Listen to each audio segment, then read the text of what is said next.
మంచివే, ఎందుకంటే మంచి దేవుని నుండి కలిగాయి కనుక మంచివే. కానీ మార్గంలో ఏముంది అంటే మంచిదానికి మించిన శ్రేష్టమైనవి ఉన్నాయి. ఇటో మంచిదాన్ని మించిన శ్రేష్టమైనవి ఉన్నాయి. క్రైస్తవ మార్గంలో ఉన్నది శ్రేష్టమైనవి కనుక మంచి వదిలేసి శ్రేష్టమైన దాని దగ్గరికి వచ్చారు. మంచిది దేవుని వల్లే వచ్చింది, శ్రేష్టమైనది కూడా దేవుని వల్లే అనుగ్రహించబడింది కనుక మంచిదానికంటే శ్రేష్టమైనవి గొప్పవని ఎరిగి వాళ్ళు యూద మతాన్ని వదులుకొని వాళ్ళ క్రైస్తవ మార్గంలోనికి వచ్చారు. తీరా క్రైస్తవ మార్గంలోనికి వచ్చినప్పుడు వారి కొన్ని పరిస్థితులు ఎదుర్కోవలసి వచ్చింది. ఏ పరిస్థితులు వచ్చాయంటే వాళ్ళకు మీరు ఒక 3 వచనాలు కానీ చదివారంటే వాళ్ళకి ఏమొచ్చాయో సునాయాసంగా చెప్పగలరు. చూడండి ఒకసారి హెబ్రీ పత్రిక 10వ అధ్యాయం 32 నుంచి 34 వచనాలు చదివితే వారొక 6 పరిస్థితుల గుండా ప్రయాణం చేశారు అని లేఖనంలో కనబడుతుంది. చదవండి 32లో ఏముందో, అయితే మీరు వెలిగించబడిన మీదట శ్రమలతో కూడిన గొప్ప పోరాటము సహించిన పూర్వపు దినములు జ్ఞాపకానికి తెచ్చుకోండి అన్నాడు. అంటే వారు ప్రభు దగ్గరకు వచ్చిన తర్వాత ఏమొచ్చినాయంట, వాళ్ళకు శ్రమలు వచ్చినాయి. ప్రభు దగ్గరకు వచ్చిన కారణం చేత పోరాటాలు కూడా వచ్చాయి. అది 32వ వచనంలో ఉన్న తాత్పర్యం. 33వ వచనం చూడండి, మళ్ళీ ఏమో వచ్చాయంట. ఒక విధముగా చూచితే మీరు నిందలను బాధలను అనుభవించడం చేత 10 మందిలో 6 పడితిరి. మరొక విధముగా చూచితే వాటిని అనుభవించిన వారితో పాలివారైనారు అని రాసి ఉంది. మరి ఈ వచనంలో ఏమొచ్చాయంట, వాళ్ళకు నిందలు వచ్చినాయి, బాధలు వచ్చినాయి. ఎన్నయ్యాయి మొత్తం కలిపితే 4 అయినాయి. 34వ వచనం చూసామనుకోండి, మరొక 2 మనకు కనబడతాయి. ఇక్కడ చదవండి ఏంటో, ఎలాగనగా మీరు ఖైదులో ఉన్న వారిని కరుణించి మీకు మరి శ్రేష్టమైనదియు స్థిరమైనదైన స్వాస్థ్యం ఉన్నదని ఎరిగి మీ ఆస్తిని కోల్పోవటకు సంతోషంగా ఒప్పుకున్నారు అని రాస్తుంది. ఈ వచనంలో ఏమి జరిగింది వాళ్ళకంటే, ఈ మార్గంలోకి వచ్చిన కారణం చేత కొంతమంది ఖైదు పాలన దేవుడు తన సేవకుని ప్రేరేపించి ఈ పుస్తకాన్ని రాయించాడు. ఈ పుస్తకాన్ని రాయించినప్పుడు దైవజనుడు ఏమంటున్నాడో చూద్దాం. చూడండి, అదే 10వ అధ్యాయం 38, 39 చూడండి. నా ఎదుట నీతిమంతుడైన వాడు విశ్వాసమూలముగా జీవించును గాని అతడు వెనుక, ఎట్టున్నారా మీరు? మనం వెనుక తీయొద్దు. వెనుక తీసామనుకోండి దేవునాత్మకు మనల్ని బట్టి సంతోషం ఉండదు. మనం వెనక తీయొద్దు. వెనక తీసామా మన ఆత్మను మనం నశింప చేసుకునే వాళ్ళమైపోతాము. అమ్మ అర్థమవుతుందా? సండే స్కూల్ పిల్లలకు ఒక ఇంగ్లీష్ పాట నేర్పిస్తారు. ఏంటో తెలుసా అండి? I have decided to follow Jesus, no turning back, no turning back. The cross before me, the world behind me, no turning back, no turning back. Though all may leave me, still I will follow, no turning back, no turning back అన్నాడు. ఏంటి ఆ పాటలోని పదాల అర్థం? నేను యేసుని వెంబడించడానికి నేను తీర్మానించుకున్నాను. నేను వెనుదిరగను, నేను వెనుకాడను. నా ముందు సిలువ, నా వెనుక లోకాశలు. నేను వెనుదిరగను, నేను వెనుదిరగను. అందరూ నన్ను వదిలి వెళ్ళిపోయినా కానీ నేను ప్రభువునే వెంబడిస్తాను. నేను వెనుదిరగను, నేను వెనుకాడను అని పాట అర్థం. ఈ పాట కొంచెం ఎవరి పెద్దకోస సావాసాల్లో ఉండే వాళ్ళు తెలుగులో కూడా పాడుకుంటున్నారు. నీ యేసుని వెంబడింతునని నేడేగా నీ నిశ్చయించితని, నేను వెనుదిరగా, నేను వెనుకాడను. ఈ పాట ఎంత అర్థవంతమైన పాటో. ఇది మీకు ఎందుకు జ్ఞాపకం చేశానంటే, ఆ రోజున ఈ యూద మతంలో ఉన్న హెబ్రీలు కాస్త వెనుతిరుగుదాము అని అనుకుంటే, ఒరే బాబు మీరు వెనక వెళ్ళకండిరా, మీరు వెనుతిరిగినారనుకోండి దేవునాత్మక మీలో సంతోషం ఉండదు. మీరు వెనుతిరిగినారనుకోండి, మీ ఆత్మను మీరు నశించు చేసుకుంటారు, మీ ఆత్మను రక్షించుకోలేరు. కనుక శ్రమలు వచ్చాయని, పోరాటాలు వచ్చాయని, నిందలు వచ్చాయని, బాధలు వచ్చాయని, కొంతమంది జైలు పాలయ్యారని, మరి కొంతమంది ఆస్తులు కోల్పోతున్నారని వెనుదిరుగుతారా మీరు? మీ పాత మతములు మంచి ఉన్నాయి, నేను కాదని చెప్పడంలా. దేవుని వల్లే వచ్చిందిగా యూద మతం, అందులో ఉన్నవి మంచివే. కానీ యేసుక్రీస్తులో ఈ మార్గములో శ్రేష్టమైనవి ఉన్నాయి. కొంచెం శ్రేష్టమైనవి చూపిస్తాను. తర్వాత ఈ శ్రేష్టమైన వాటి కొరకు శ్రేష్టమైన జీవితం జీవించడం ఏంటో ఈ సంఘ క్షేమాభివృద్ధి కూడికలో చెప్తాను. అమ్మ అర్థమవుతుందా? అర్థమవుతుందా? రండి, యేసుక్రీస్తునందు శ్రేష్టమైనవి ఏంటో కొంచెం చూపిస్తాను. రండి, హెబ్రీయులకు రాసిన పత్రిక 1వ అధ్యాయం 4వ వచనం చూడండి. ఆ వెనకాల ఎవరో నాతో పాటు ప్రసంగం చేస్తున్నారు. పర్లేదు, చేయనివ్వండి. ఆ పిల్లలు వాళ్ళు అరవకపోతే మనం అరుస్తామా? కాకపోతే తల్లిదండ్రులే కొంచెం వాళ్ళు సావధానంగా ఉంచేలా చూస్తే మంచిది. 1వ అధ్యాయం 4వ వచనంలో కింద నుంచి, ఇవాడు తెలుగు బైబిల్ అన్నీ కలిసి ఉంటాయి కాబట్టి 4వ వచనం ముగింపు నుంచి కింద నుంచి నేను 4వ లైన్ నుంచి చదువుతాను. చూడండి.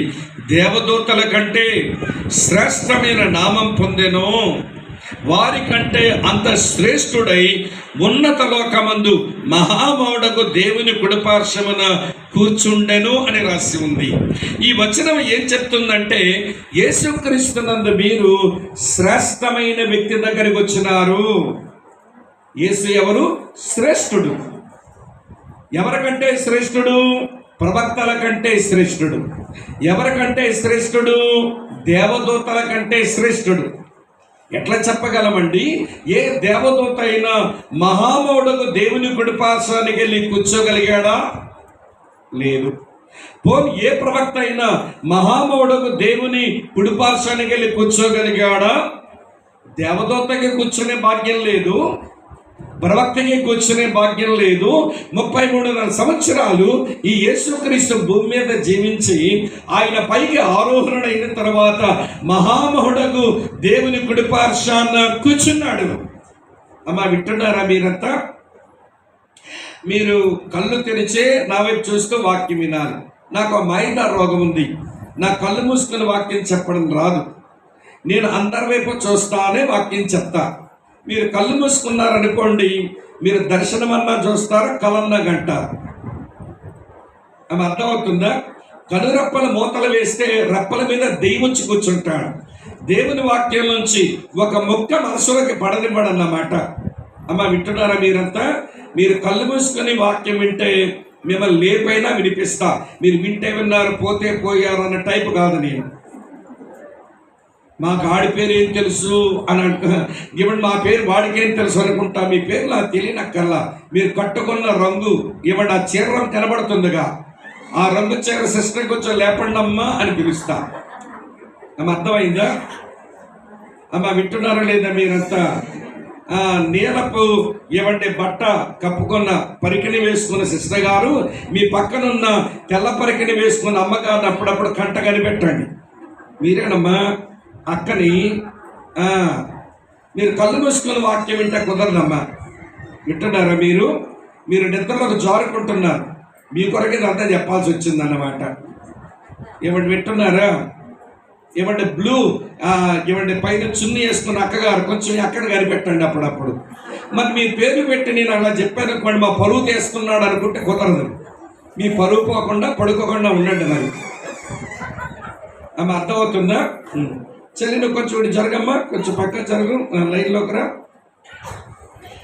కొంచెం ముందులోకి రా. సరే, ఇక్కడ ఉన్నారా లేదా? వంటకు సస్తారా? గంపను వేసుకుని పడిపోతాను మీద. వినండి. సరే, ఇప్పుడు ఏం మాట్లాడుకుంటున్నాం మనం? దేవదూతల కంటే శ్రేష్ఠుడు, ప్రవక్తల కంటే శ్రేష్ఠుడు, మహామోడకు దేవుని కుడిపార్శ్వమున కూర్చున్న యేసు అనే శ్రేష్ఠుడి దగ్గరకు వచ్చాం మనం. ఒక ప్రవక్త దగ్గరకు రాలా. వింటున్నారా? ఒక దేవదూత దగ్గరకు మనం రాలా. శ్రేష్ఠుడైన యేసు దగ్గరకు వచ్చాం. ఎందులో? మతంలోనా, మార్గంలోనా? చెప్పండి, మతంలోనా మార్గంలోనా? మార్గంలో శ్రేష్టమైన వ్యక్తి దగ్గరికి వచ్చినాము. ఇది మొదటి మాట. రెండో మాట చెప్తాను వినండి. హెబ్రీ పత్రిక 7:20 మరియు ప్రమాణము లేకుండా యేసు యాజకుడు కాలేదు గనక ఆయన మరి శ్రేష్టమైన నిబంధనకు పూట కాపాయను. ఏమి నిబంధన దగ్గరకు వచ్చామట? శ్రేష్టమైన వ్యక్తిని బట్టి శ్రేష్టమైన నిబంధన దగ్గరికి వచ్చాము. మీ క్వశ్చన్ చెప్పనా? పాత నిబంధన రాళ్ళ మీద రాయబడింది. క్రొత్త నిబంధన హృదయము మనసు అనే ఈ మెత్తని వాటి మీద రాయబడింది. రాళ్ళ మీద రాయబడిన నిబంధన మనుషులకు బయటే ఉంది, కానీ హృదయం మీద మనసు మీద రాయబడిన నిబంధన మనిషి లోపలగా వెళ్ళిపోయింది. వారి నిబంధన ఉత్తి మాటే, కానీ మనతో చేయబడిన నిబంధన దేవుని కుమారుడైన యేసు రక్తముతో చేయబడిన నిబంధన. అందుకనే యేసేమన్నాడు? తను అప్పగించబడిన రాత్రి ఒక రొట్టెనెత్తుకొని కృతజ్ఞతాస్తుతులు చెల్లించి దాన్ని విరిచి వాళ్ళకి ఇచ్చి, ఇది తినండి, తిన్నప్పుడల్లా నన్ను జ్ఞాపకం చేసుకోండి అని. తర్వాత పాత్రనెత్తుకొని, ఈ పాత్ర నా రక్తం వల్లైన కృత నిబంధన, దీనిలో తాగినప్పుడల్లా నన్ను జ్ఞాపకం చేసుకున్నా, రక్తంతో మీతో నిబంధన చేస్తున్నా. పాత నిబంధన మాటతో చేయబడిన నిబంధన, క్రొత్త నిబంధన అది రక్తముతో చేయబడిన నిబంధన. పాత నిబంధన రాతి పలకల మీద రాసింది, కొత్త నిబంధన హృదయము మనసు మీద రాయబడింది. అర్థమవుతుందని చెప్పింది. శ్రేష్టమైన వ్యక్తి దగ్గరకు వచ్చాం, శ్రేష్టమైన నిబంధన కిందగా చేరాం. అమ్మా బాధపడుతున్నారా? రెండు చెప్పాను మీకు. మూడోది చెప్తాను వినండి. మూడవది ఏంటంటే హెబ్రీ పత్రిక 12:24 చూడండి రాస్తుందో. హెబ్రీ 12:24 కొత్త నిబంధనకు మధ్యవర్తి అయిన యేసు నొద్దకును హేబేలు కంటే మరి శ్రేష్టముగా పలుకు ప్రోక్షణ రక్తమునకును అన్నాడు. అంటే ఏ రక్తానికి వచ్చావు? గొర్రె రక్తానికి వచ్చావా నీవు? మేక రక్తానికి వచ్చావా నీవు? కోడిదూడ రక్తానికి వచ్చావా నీవు? పావురం పిల్ల రక్తానికి వచ్చావా నీవు? గువ్వ పిల్ల రక్తానికి వచ్చావా నీవు? మనం ఆ రక్తానికి రాలేదండి. మనము ఎవండి యేసు రక్తానికి మనం వచ్చాం. ఈ రక్తం అంట హేబేలు రక్తమ కంటే శ్రేష్టమైనదట. హేబేలు రక్తం నేల మీద ఒలికించబడ్డాక ఆ నేల నుంచి ఏం మొరపెట్టింది దేవునికి? దేవా, నువ్వు పగ సాధించవా? మా అన్న నన్ను చంపేసినాడు, పగ సాధించవా? ప్రతీకారం కొరకు రగిలిపోయింది హేబేలు రక్తం. నేల మీద పడిన హేబేలు రక్తం ప్రతీకారంతో రగిలిపోయింది. కానీ కల్వరి కొండ మీద ఒలికించబడిన రక్తం అది ప్రతీకారంతో రగిలిపోలేదు. ఈ మనుషులందరినీ క్షమించవా? ఈ మనుషులందరినీ క్షమించవా? వాళ్ళ పాపమే నన్ను చంపింది, వాళ్ళ శాపమే నన్ను చంపింది, మీరు క్షమించవా అని చెప్పి ఆ రక్తం క్షమాపణ కోరుకుంది. అందుకే హేబేలు కంటే శ్రేష్టమైన రక్తం అన్నాడు భక్తుడు. అర్థమైందా? వ్యర్థమైందా? శ్రేష్టమైన వ్యక్తి దగ్గరకు వచ్చాం, శ్రేష్టమైన నిబంధన కిందకి చేరాం, శ్రేష్టమైన రక్తములో కడగబడ్డాం. 3 చెప్పానుగా. 4వది చెప్తాను వినండి. 4వది ఏంటో తెలుసా అండి? ఇందాక మీరు చదివిన వచ్చినవి. హెబ్రీ పత్రిక 10:34 చదవండి. ఏముందో? హెబ్రీ 10:34 చదవండి. ఏమి రాసిందో? ఎలాగనగా మీరు ఖైదులో ఉన్న వారిని కరుణించి మీకు మరి శ్రేష్టమైనది స్థిరమైనది స్వాస్యం ఉన్నదని ఎరిగి. ఏ స్వాస్యం కొరకు వచ్చాము? మీరు కనాను కొరకు వచ్చారా? మీరు కనాను కొరకు వచ్చారా? కనానులో కనానీయులు ఉన్నారు. వాళ్ళు నైతిక అపరిశుద్ధులు, అపిత్ర జీవితాలు వాళ్ళవి. కనానులో హిత్తీయులు ఉన్నారు, వాళ్ళ దెబ్బలాడే గుణం వాళ్ళది. కనానులో హివ్వీయులు ఉన్నారు, మోసగించే నైజం వాళ్ళది. కనాను దేశంలో పెరిజ్జీయులు ఉన్నారు, వాళ్ళకి నిగ్రహం లేని మనుషులు వాళ్ళు. కనానులో యెబూసీయులు ఉన్నారు, స్వయం నమ్మకం ఎక్కువ వాళ్ళకు. కనానులో అమోరీయులు ఉన్నారు, గర్వపు నైజం ఎక్కువ వాళ్ళకు. కనాన్లో గిర్గేషీయులు ఉన్నారు, సైతాను నైజం ఉన్న మనుషులు వీళ్ళు. ఆ మనుషుల మధ్యలోనికి కనాను స్వాస్థ్యానికి మీరు రాలేదు. మీ స్వాస్థ్యం శ్రేష్టమైన స్వాస్థ్యం. ఎవరో చెప్పారు, పరలోక స్వాస్థ్యానికి మనం వచ్చాం. ఆమె అర్థమవుతుందా? మీరు శ్రేష్టమైన స్వాస్థ్యానికి మీరు వచ్చారు అన్నారు. ఇంకా విషయం చెప్పండి. ఇప్పుడు ఎన్ని వచ్చాయి? శ్రేష్టమైన వ్యక్తి దగ్గరకు వచ్చాము, శ్రేష్టమైన నిబంధన కిందగా చేరాము, శ్రేష్టమైన రక్తం దగ్గరకు వచ్చాము, శ్రేష్టమైన స్వాస్థ్యం కొరకు వచ్చాము. మతంలో మంచి ఉంటే ఉండని, మంచి వాటి కంటే శ్రేష్టమైన వాటి కొరకు వచ్చాంగా. ఇంకా విషయం చెప్పన, ఎబ్రీ పత్రిక 11వ అధ్యాయం 16వ వచనం చూడండి ఏమి రాసిందో. ఎబ్రీ పత్రిక 11వ అధ్యాయం 16. అయితే వారు మరి శ్రేష్టమైన దేశమును అనగా పరలోక సంబంధమైన దేశమును కోరుచున్నారు. మనం ఇశ్రాయేలు దేశం అన్న ఆ దేశం కొరకు రాలా, అది భూ సంబంధమైన దేశం. కానీ మనం శ్రేష్ఠ దేశం పోదామని, మతములో మంచిగా బతకడానికి అంతరంగమందు శక్తి దొరకదు. ఎందుకు? పాడు మతం, ఏ మతమైనా పాడు మతమే. గత దేవుడిచ్చినాడు కాబట్టి యూద మతం, అందులో కొంచెం మంచి ఉన్నాయి, కానీ మతం వలన మనిషికి మంచి మనుగడ లేదు. అందుకని ఆయన మార్గమును స్థాపించవలసి వచ్చింది. అమ్మ అర్థమవుతుందా నేను చెప్పే విషయం? సరే, ఈ మార్గంలో నీకు అన్ని శ్రేష్టమైనవే. మళ్ళీ జ్ఞాపకం చేసుకోండి. శ్రేష్టమైన వ్యక్తి, శ్రేష్టమైన నిబంధన, శ్రేష్టమైన రక్తము, శ్రేష్టమైన స్వాస్థ్యము, శ్రేష్టమైన దేశం. ఈ శ్రేష్టమైన వాటి కొరకు మీరు వచ్చారు కాబట్టి మరి బతికేలా ఉండాలి? బాగా చెప్తున్నారు. శ్రేష్టమైన వాటి కొరకు వచ్చాక కనుక బతుకు కూడా ఎట్లా ఉండాలి? శ్రేష్టమైనది ఉండాలి. మరి బ్రతుకు శ్రేష్టమైనదిగా ఉండకపోతే మరి శ్రేష్టమైన వాటిని ఎట్లా సంపాదించుకుంటామని చెప్పండి.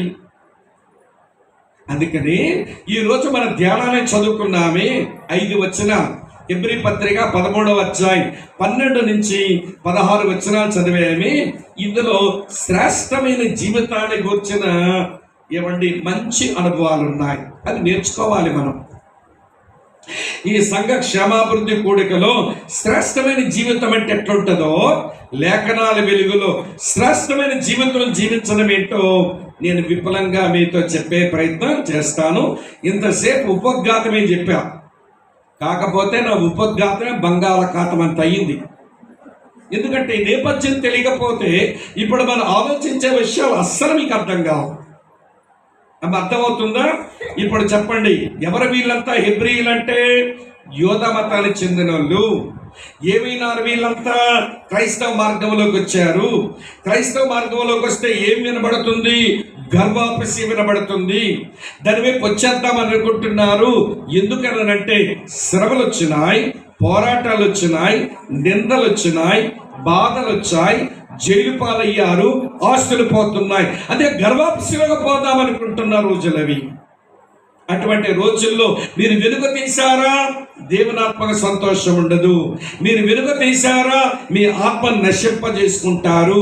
కాబట్టి యేసుక్రీస్తులో ఈ మార్గములో మీకు శ్రేష్టమైనవి ఉన్నాయి కనుక శ్రేష్టమైన వాటిని పోగొట్టుకోకండి.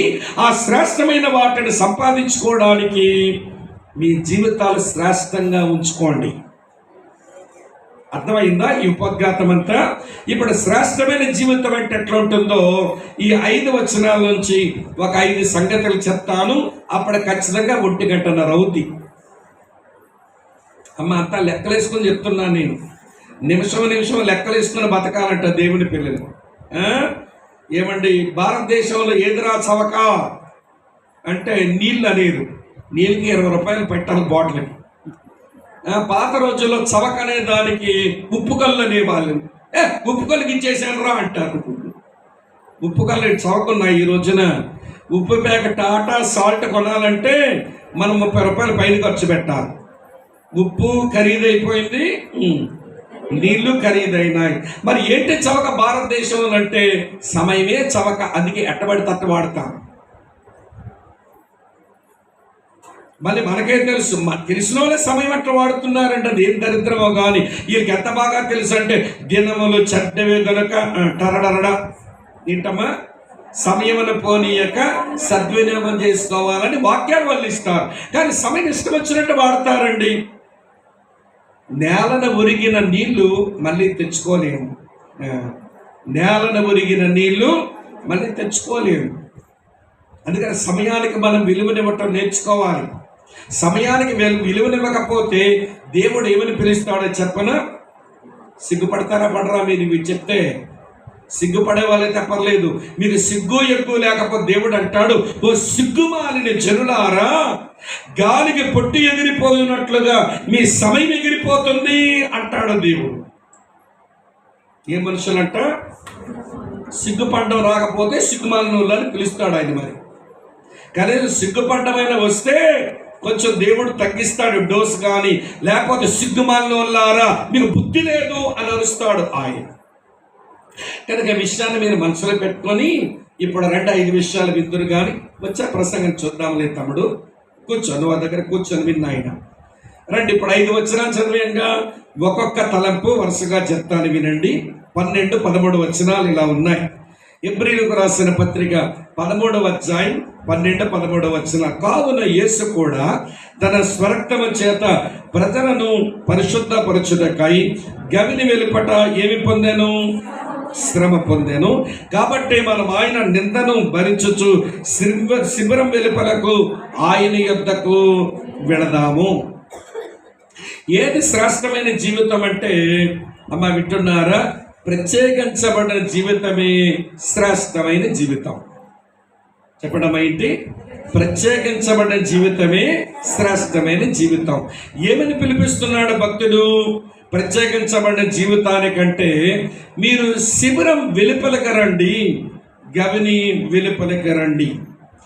12వ వచనం అంటాడు, గవిని వెలుపట శ్రమ పొందాడు ఆయన. పదండి గవిని వెలుపలకు వెళ్దాం. తర్వాత శిబిరం వెలుపటకు ఆయన సిలువేయబడ్డాడు. పదండి శిబిరం వెలుపలకు వెళ్ళిపోదాం. గవిని దాటి రండి, శిబిరము దాటి రండి. గవిని లోపల యోధా మతాచారాలున్నాయి, శిబిరము లోపల రోమీల లోకాచారాలున్నాయి. ప్రత్యేకించబడిన జీవితం అంటే మతాచారాల నుంచి బయటికి రండి, లోకాచారాల నుంచి బయటికి రండి. అంటే ఒక మాటలో చెప్పాలంటే ప్రత్యేకించబడండి, అది శ్రేష్టమైన జీవితం. ఇలా మీతో చెప్పనా? వినండి. గవిని లోపల యోధా మతాచారాలున్నాయి. యోధా మతాచారాలు ఎలాంటివో తెలుసా? అందులో దినములు పాటించడం ఉంటుంది, మాసాలు పాటించడం ఉంటుంది, సంవత్సరాలు పాటించడం ఉంటుంది, నెలలు పాటించడం ఉంటుంది. అది యోధా మతాచారాలు లేదా మతాచారాలు. వీటికి పౌలు పెట్టిన పేరేంటో తెలుసా? మీరే చదవండి, మీరే చెప్పేస్తారు. గలతీ పత్రిక 4వ అధ్యాయం 8వ వచనం చూస్తారా? గలతీ పత్రిక 4:8 ఏముంది? ఆ కాలమందైతే మీరు దేవుని ఎరుగిన వారై నిజమునకు దేవుళ్ళు కాని వాటికి దాసులై ఉన్నారు. కానీ ఇప్పుడు మీరు దేవుని ఎరిగిన వారును, మరి విశేషంగా దేవుని చేత ఎరగబడిన వారునై ఉన్నారు. కాబట్టి బలహీనమైనవి, నిష్ప్రయోజనమైనవి మూల పాఠముల తట్టు మరలా తిరగనేలా మునుపటి వలె మరలా వాటికి దాసులై ఉండగోరనేలా. చూడండి 8 వరుసగా మీరు దినములను, మాసములను, ఉత్సవ కాలాల్ని, సంవత్సరాల్ని ఆచరించుచున్నారు కదా. చాలండి. మీరు బలహీనమైన, నిష్ప్రయోజనమైన మతాచారాలు ఇంకా ఎందుకు పాటిస్తున్నారు? మీరు మతంలోంచి మార్గంలోకి వచ్చారు, మీరు గవిని దాటి బయటకు వచ్చారు, మీరు ప్రత్యేకించబడి ఉండాలి. మరి మతాచారాలు ఏంటి? మీరు యేసుని నమ్మి మీరు మార్గంలోకి వచ్చి దినములు పాటించడం మానడం లేదు. వింటున్నారా లేదా? నెలలు పాటించడం మానడం లేదు, ఉత్సవ కాలాలు పాటించడం మానడం లేదు, సంవత్సరాలు కూడా పాటించడం మానలేదు. అన్ని పాతవే. కానీ మేము మార్గంలోకి వచ్చామని చెప్పుకుంటారంటారా మీరు? ఇప్పుడు మన వరకు వద్దాం. మన దగ్గర ఉంటాయి ఏంటండి ఇవన్నీ? ఏ దినాలకే తక్కువ వచ్చాయి మీకు చెప్పరేమండి? దినాలు పాటిస్తున్నారుగా. ఏంటండి దినం అంటే? అమ్మా ఇగో ఈరోజు పెళ్లి పెట్టుకో తల్లి అని అంటే మన ముందేమో తలుపు పోయిద్ది, తర్వాత ఎవరి దగ్గరికి వెళ్ళొచ్చి మళ్ళీ అంటది, అన్నయ్య తేదీ మార్చేయండి అన్నయ్య. ఏమమ్మంటే దినం మంచి దినం కాదట కదా అన్నయ్య. ఏమమ్మా ఎందుకు మంచిది కాదంటే అమావాస్య అంటే కదా అన్నయ్య, ఆ రోజు పెళ్లి పెట్టారంటన్నా మీరు. ఎవరు చెప్పారు అమావాస్య అంటే? పిలక పంతుల దగ్గర పోయి వచ్చింది. ఎక్కడేమో మా దగ్గర తేదీ తీసుకుంటేవి, మళ్ళీ పిలక పంతుల దగ్గరికి ఎందుకు పోయావు? నీ పిలక నిగుడుతుందా? బుద్ధి లేదానా? ఎల్లొచ్చి తేదీ మార్చమంటది. అమావాస్య రోజు అంట కదన్నా, అది రోజు మంచి రోజు కాదంట కదా. ఇప్పుడు ఒక విషయం అడుగుతానండి ఆవిడ గారిని, నువ్వు నమ్మిన దేవుడు మంచోడా చెడ్డవాడా? మంచోడు. మరి మంచోడు ఇచ్చిన రోజులు మంచివా చెడ్డవా? మరి పున్నమే మంచి రోజా? అమావాస్య మంచిది కాదా? దీని ఇచ్చాడు అమావాస్య రోజు నీకు. అమావాస్య దేవుడిచ్చిన రోజే, పున్నమి దేవుడిచ్చిన రోజే, దశమి దేవుడిచ్చిన రోజే. దేవుడిచ్చిన రోజులో ఒకటి చెడ్డదని నువ్వు అంటున్నావంటే నువ్వు నమ్మిన దేవుడు ఎవరని చెప్తున్నావు? లోకానికి చెడ్డోడని చెప్తున్నావు అంటే అర్థం ఏంటన్నమాట? దినాలు పాటించడం ఎక్కడ మానేరండి? మానలేదు. అందుకే మా మందిరంలో ఎక్కువ పెళ్ళిళ్ళు అమావాస్య రోజు పెడతా, కోరుండి పెడతా. అమావాస్య రోజు కావాలంటే చూసుకోండి, శ్రీకాకుళంలో అమావాస్య రోజు జరిగిన పెళ్ళిళ్ళు వాళ్ళ బతుకుల పొన్నమలాగున్నాయి. పొన్నమనుకొని పోయి చేస్తున్న బతుకులు అమావాస్యలు అవుతున్నాయి. ముహూర్తాలు చూడడం మానరు, దినాలు చూడడం మానరు. వీళ్ళంట మార్గంలోకి వచ్చారా? వీళ్ళది శ్రేష్టమైన జీవితమా? ఎట్లా అనుకోమండి? పోనీలేండి, దినాల సంగతి అట్టుంచండి. నెలలు కూడా పాటిస్తున్నారుగా. ఏమిటండి మేము నెలలు పాటించేదంటే? డిసెంబర్ నెల వస్తే మీది పండగలు కదా. ఏంటమ్మది? మీరు చెప్పరు, ఒళ్ళు మండుద్దిగా మీకు. క్రిస్మస్ లో చూడాలండి క్రైస్తవుల సందడి. పాట కూడా వచ్చిందిగా, ఏంటి? బెత్లెహేములో సందడి, పశువుల పాకలో. ఆ మరీకి వేసాక సందడి సంబరం లేదుగా, నీకు వచ్చింది సరదాల సంబరాలు. అయ్యో, నా పొట్టలోంచి బయటకు వచ్చిన పిల్లాడికి నాకు మధ్య ఉన్న ఈ అంబలికల్ కార్డ్ అనగా ఈ బొడ్డు తాడు కత్తిరించుకొని ఆడనకు బతికించాలో తెలియదు, నీళ్ళ బతకాలో తెలియదు. అసలు పిల్లలకి అలవాటు లేని కన్యక హైరాణ పడిపోతుంటే మీ సందడి కనబడిందా? బెత్లెహేములో దిక్కుమాలి క్రైస్తవులారా, ఆవిడకి అక్కడ సందడి లేదు. ఈ బొడ్డుతాడు కత్తిరించుకుంటే పిల్లడు ఎట్లా బతుకుతాడు, నేనెట్లా బతకాలి నాకు తెలియదే, ఇదివరకు పిల్లలకనే అలవాటు నాకు లేదని ఆవిడ గందరగోళం అయిపోతుంటే, సరే పుట్టిన పిల్లాడిని ఎట్లా కాపాడాలరా, దేవుడు నన్ను నమ్మి నాకు ఈ పని అప్పగించినాడని యవ్వనస్తులని యోసేపు హైరాణ పడుతుంటే మీరు సరదాలు కనబడ్డాయా? మీకు సందడిలు కనబడ్డాయా? మీరు సరదాలు చేసుకోవడానికి క్రిస్మస్కి తగిలించారుగా సరదాలు సంబరాలు. ఇలా చెబితే క్రైస్తవులు గొల్లు మండుద్దా? వింటున్నారా లేదా? డిసెంబర్ అయిపోయి మరొక నెల వచ్చిందిగా. ఏంటి? మార్చి ఏప్రిల్ రాగానే ఇక మొదలెడతారండి, అంతా సిలువే. ఏంటి బాబు? సిలువ ధ్యాన కూటాలు. దానికి ఒక పేరు కూడా తగిలించారుగా, ఏంటది? లెంటు. మరి ఇది ఏమంటో మనకు అర్థం కావడంలా. ప్రతిరోజు మీ సిలువనెత్తుకొని నన్ను వెంబడించండి ఆయన పిలిస్తే మేము ప్రతిరోజు మీ సిలువనెత్తుకొని వెంబడించలేం. కానీ మాకు లెంటు మొదలయ్యాక భస్మ బుధవారం నుంచి ఈస్టర్ పండుగ రోజు మోసేస్తాం మేము సిలువ.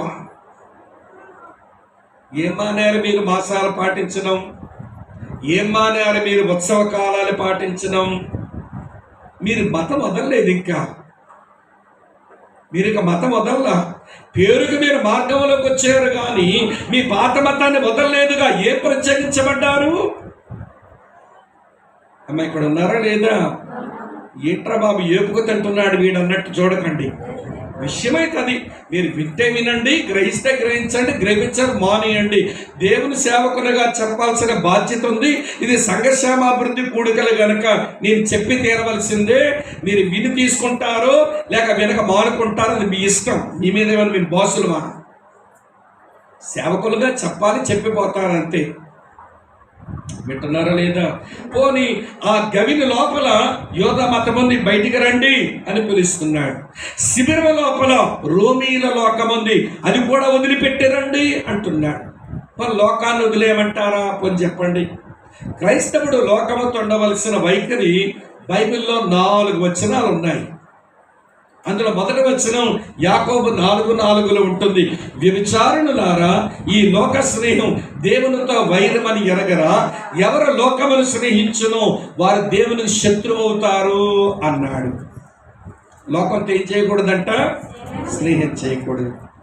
1 యోహాను పత్రిక 2:16 యోహాను రాస్తుంటాడు, లోకమునైనను లోకములో ఉన్న వాటినైనను ప్రేమించకండి అన్నాడు. దేవుని ఎదుట నిష్కలంకమైన పవిత్రమైన భక్తి ఎలా ఉంటుందో యాకోబు 1:27 యాకోబు రాస్తున్నాడు, లోకమాలిన్యాన్ని అంటించుకోకండి అన్నాడు. ఈ 3 అనుభవాలు దాటి పౌలు భక్తుడేమో రోమపత్రిక 12:2 అంటాడు, మీరు లోక మర్యాదను అనుసరించకండి అన్నాడు. లోకమును స్నేహించకండి, లోకమును ప్రేమించకండి, లోకమును అంటించుకోకండి, లోక మర్యాద కిందకి వెళ్ళిపోకండి అన్నాడు. ఇప్పుడు మిమ్మల్ని అడుగుతాను, మన గవిని దాటి బయటకు వచ్చామా? లోకాచారాలు దాటి బయటకు వచ్చామా అనేది ఒక గంభీరమైన ప్రశ్న. లోకము నుంచి ప్రత్యేకంగా ఉండమని పిలుస్తుంటే ఈనాటి క్రైస్తవ్యం లోకములోనే ఉంటుంది, కానీ మార్గములోకి వచ్చామంటుంది. ఉన్నదేమో లోకములోని, చెప్పే మాటేమో మార్గములోకి వచ్చామని చెప్తున్నా. లోకము నుంచి ఏం ప్రత్యేకించబడ్డావో చెప్పు. లోకములో కొన్ని పాడు నమ్మికలు ఉంటాయి. చెప్పనా? ఈవిడ గారు ఏదో పని మీద వైజాగ్ బయలుదేరదామని చక్కగా సిద్ధపడి గోడ మీద వాక్యాలు చదువుతారుగా మొదలష్టపు క్రైస్తవులు. ఈ క్యాలెండర్ వాక్యాలు చదివే దొంగ మొఖాలు గలగల గలగల బైబిల్ చదవరు వీళ్ళు. ఈవిడ క్యాలెండర్ అందుగా కొనుక్కుందంట ఈ మహాతల్లి. క్యాలెండర్లో ఆ తేదీ వాక్యం గలగలా చదివేసి నిలబడి చిన్న ప్రార్థన చేసి బయటికి వెళ్ళింది. వైజాగ్ పెద్ద పని మీద బయలుదేరిందంట. ఇలా అడుగు బయట పెట్టబోతుందో లేదో పొరిగింటి ఆవిడ అని తుమ్మింది, లోపలికి వెళ్ళిపోయింది.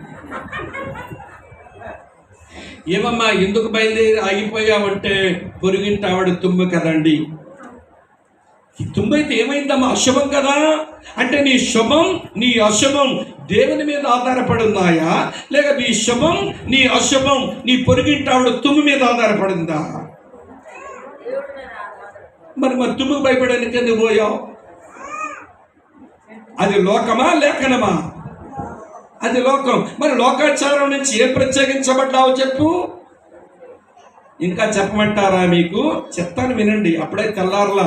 ఈ మధ్య మా దగ్గర ఒక అమ్మాయి పెళ్ళయ్యాక సాయంత్రం, పెళ్ళైన రోజు సాయంత్రమే, అన్నయ్య ఇలాంటి ఫ్యామిలీలో పడ్డానంటే ఏడుస్తుంది. మా దగ్గర మెడిసిన్ చదువుకుంది ఆ పాప, MBBS అయింది, తర్వాత PG చేసింది, తర్వాత ఇప్పుడే ఒక ఇంటి కోడల పిల్లగా పోయింది. భర్త కూడా మెడికల్ డాక్టరే. వాళ్ళ అత్తమ్మంట ఒక సంఘములో పెద్ద మనిషి అంట. ఆమెమో ఈవిడ పెళ్ళయ్యాక ఇంటికి తీసుకురాగానే లోపలికి అడుగు పెట్టండి, ఉండండి అక్కడ అని ఆపి ఒక నిమ్మకాయ, 2 ఎర్రమిరపకాయలు, 5 ఉప్పుగడ్డలు పట్టుకొని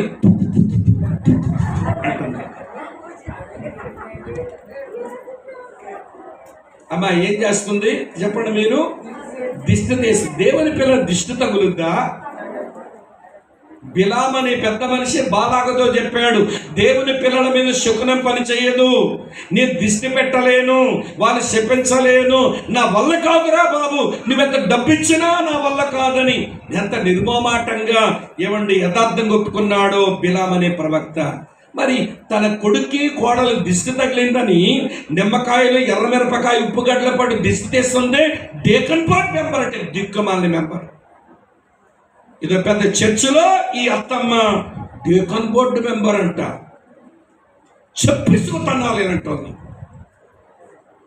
మానేరా దిష్టులు తీయటాలు మానలేదు. మరి లోకం నుంచి బయటకు ఆడొచ్చారమ్మా.